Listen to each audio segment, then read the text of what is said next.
Parmi toutes les histoires qui parlent de Noël, il y en a une que peu de gens connaissent, que peu de connaisseurs osent mentionner, que peu de mentionneurs osent raconter. Mais c'est celle-ci que vous allez entendre en cette veille de Noël. Il était une fois, il y a très longtemps, dans la grande fabrique de jouets du Père Noël, vivaient de petits bonhommes en tunique verte et bonnets soyeux. Des centaines de petits elfes rieurs et gaffeurs, chapardeurs et bagarreurs, mais toujours enjoués et travailleurs, prêts à remplir n'importe quelle tâche pour leur patron bien-aimé, tout en faisant sonner les clochettes scintillantes qui ornaient leurs vêtements. Tous avaient des physiques similaires, portaient des costumes identiques, avaient des voix pratiquement indissociables, mais ils savaient parfaitement se distinguer les uns des autres. Mais parmi eux, il y avait un lutin différent des autres. Celui-ci n'était pas petit, potelé et géniard, non. Il était haut comme un grand pin, bâti comme un bûcheron, et de loin l'un des plus habiles artisans que la fabrique possédait. Celui-ci se sentait toujours d'attaque pour abattre n'importe quel travail. C'était un grand gaillard, brave et volontaire. Mais il était différent. Ses camarades le regardaient d'un mauvais œil. Le plus souvent, il l'ignorait ou le bousculait. Les événements prenaient facilement des tournures surdimensionnées quand il se moquait de lui. Qu'il ne ressemble à aucun autre lutin lui apportait toutes sortes de jugements discriminatoires, et il était contraint de supporter cela dans le plus grand silence. Quand le Père Noël avait le dos tourné, les autres lutins lui déléguaient toujours les tâches les plus ingrates. Astiquer les chaudrons, lustrer les conduits, nettoyer les écuries des rennes. Que n'aurait-il pas donné pour fabriquer les jouets ou réceptionner le courrier des enfants, au moins une petite fois? Il y avait cependant une chose qui pouvait encore lui apporter un peu de réconfort. Une petite elfe, au regard doux, à la voix cristalline et au sourire envoûtant. Dans les moments de peine, sa seule vue suffisait à faire fondre la glace qui enveloppait son cœur. Il n'avait jamais osé l'approcher, de peur de sa réaction. Les moqueries de ses congénères qui le rabaissaient ne l'aidaient pas à se lancer. Chaque année, la fabrique se tenait calme. Les lutins passaient le temps à entretenir les machines, faire des jouets et venir taquiner le Père Noël dans ses prévisions de l'année. Seule la veille de Noël faisait l'exception. C'était chaque année le même rituel. Les petits ouvriers activeraient leurs mains à confectionner les jouets qu'ils emballeraient dans de beaux paquets aux couleurs chatoyantes pour remplir la hotte du Père Noël. Puis, quand celui-ci sera parti faire sa tournée, ils iraient récompenser leur effort en se retrouvant autour de leur traditionnel chocolat chaud et biscuits de fin d'année, dans une ambiance chaleureuse, avant de festoyer une bonne partie de la nuit. Jusqu'à ce que, tenant à peine sur leurs jambes, ils n'aillent finalement se laisser bercer par la douceur de leur couverture chaude. Mais pour notre lutin, la soirée se passait différemment. Il ne participait pas aux réjouissances de la fête. Il allait trouver du réconfort auprès du Père Noël, juste avant qu'il ne parte faire sa livraison. Ce dernier était le seul à lui avoir toujours accordé de l'attention, car l'amour qu'il portait à ses elfes était le même pour tous. Mais s'il voulait tant éviter ses compères cette nuit-là, c'est parce qu'il ne savait que trop bien ce qu'ils lui préparaient. 5 d'entre eux prenaient ce jour-là un plaisir particulier à lui jouer un tour des plus méprisables. On lui avait enfoncé la tête dans son bol de lait rempli de miettes de biscuits. On lui avait emmêlé les pieds dans des rubans, le faisant tomber tête la première dans le pot de peinture dorée destiné à décorer les paquets. On l'avait ficelé et enroulé dans du papier cadeau, dont il mit des heures à se défaire. Et on lui avait même passé ses vêtements dans la chaufferie à vapeur, jusqu'à ce qu'ils soient plus petits que ceux du plus petit des elfes de la fabrique. Mais cette année-là, il était prêt. Il s'était enfin décidé à trouver son courage et à aller parler à la jolie lutine. Il tenait dans ses mains tremblantes un petit paquet des plus charmants. Les yeux rivés sur celle qui lui plaisait tellement, il s'avança d'un pas décidé. Cette soirée était la bonne. Il y arriverait. Il sentit soudain une pression sur son dos. Quelqu'un venait de lui sauter dessus. Avant qu'il ne puisse réagir, il sentit sa tête être dépouillée de son bonnet pour rapidement être enfoncé dedans avec violence. Pris de surprise, il lâcha le cadeau qui tomba à ses pieds et porta ses mains à son visage pour tenter de dégager sa vue. Il n'arrivait pas à retirer le bonnet. On l'avait collé. Il pouvait entendre les moqueries des autres lutins rassemblés en cercle autour de lui, alors qu'il se débattait pour séparer le bonnet de son visage. Il réussit à arracher douloureusement le chapeau, une grimace triomphante au visage. Mais dans sa précipitation, se prit le pied dans un pot et tomba à la renverse sur son précieux cadeau, réduit en morceaux sous son poids. Il regarda le désastre, tentant vainement de récupérer les débris entre ses doigts. Ses espoirs venaient d'être réduits en miettes. Il leva les yeux, cherchant du regard l'élu de son cœur. Mais quand il la trouva, son cœur cessa de battre. Elle lui tournait le dos. Elle ne le remarquait pas. Il était invisible à ses yeux. Les rires tonnaient autour de lui. Il sentit son cœur brûler, consumé par une colère monstrueuse. Un hurlement de rage s'échappa de sa gorge.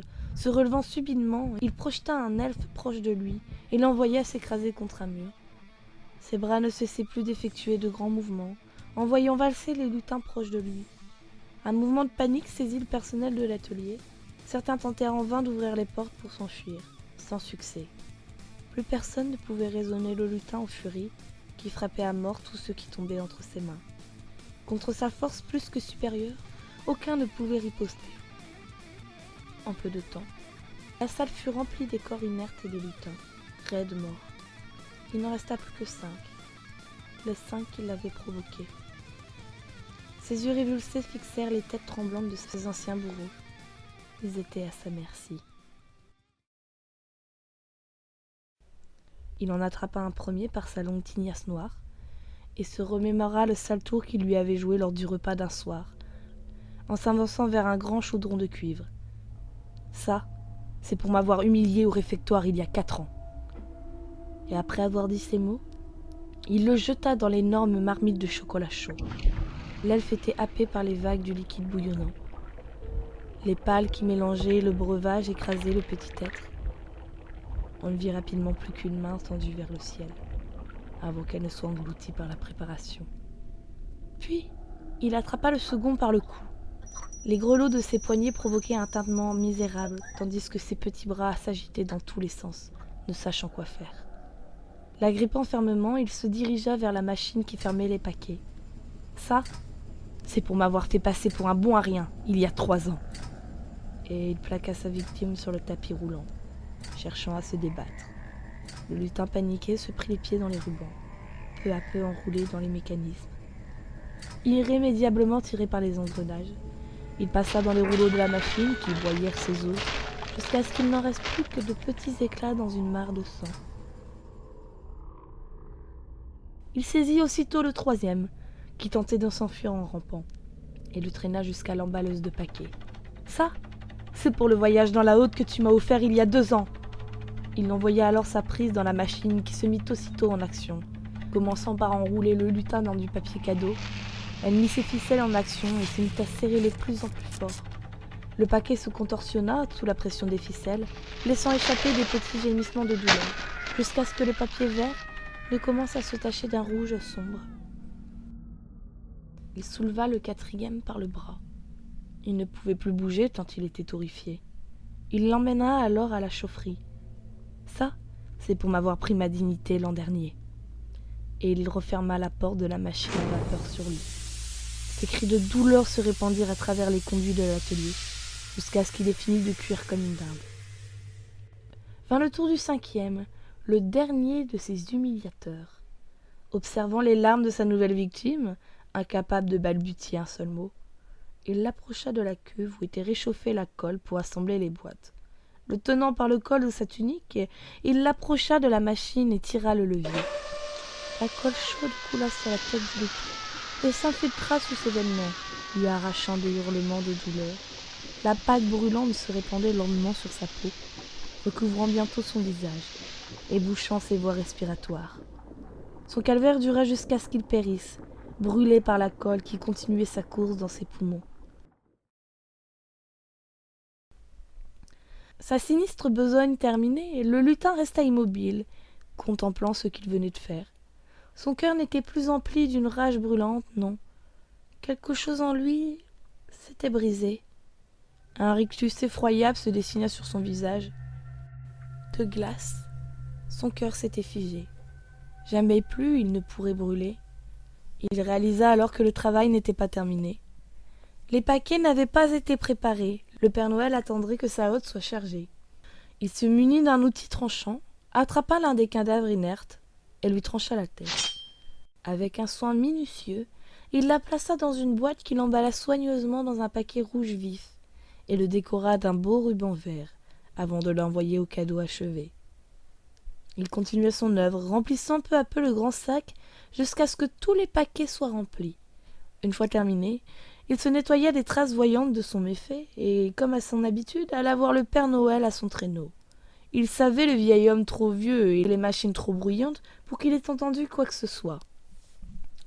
En voyant approcher son grand elfe du traîneau, le Père Noël entama son discours habituel, lui demandant ce qu'il n'allait pas. À sa grande surprise, le lutin lui répondit que tout allait parfaitement bien, mais qu'il aurait voulu cette année venir avec lui, chez les hommes, pour l'aider à faire sa distribution. Il songea alors qu'il n'avait emporté personne à ce jour pour l'assister dans son travail. Et puis, après tout, les lutins ne se recevaient pas de cadeaux, eux. Il lui fit signe de monter.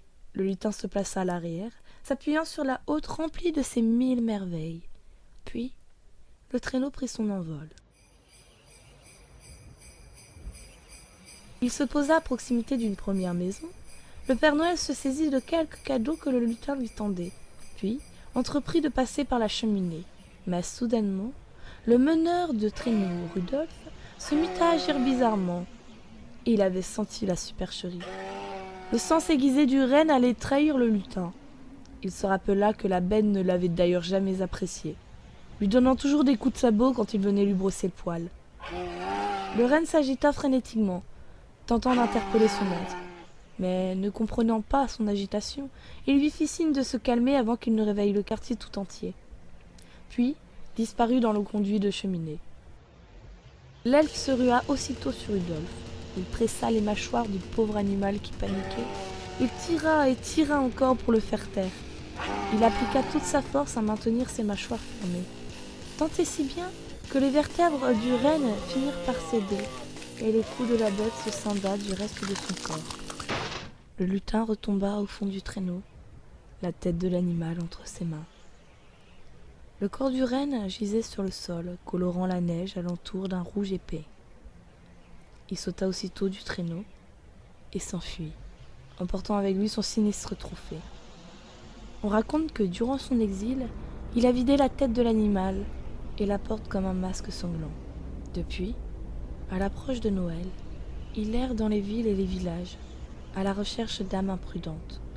5 enfants il ira trouver, en mémoire de ces 5 tortionnaires passés. Il viendra ensuite visiter les salons, où ils auront jadis joué, et déposera au pied des sapins un bien étrange paquet. Et vous, parents, vous découvrirez avec horreur ce qui s'est passé pendant que vous dormiez.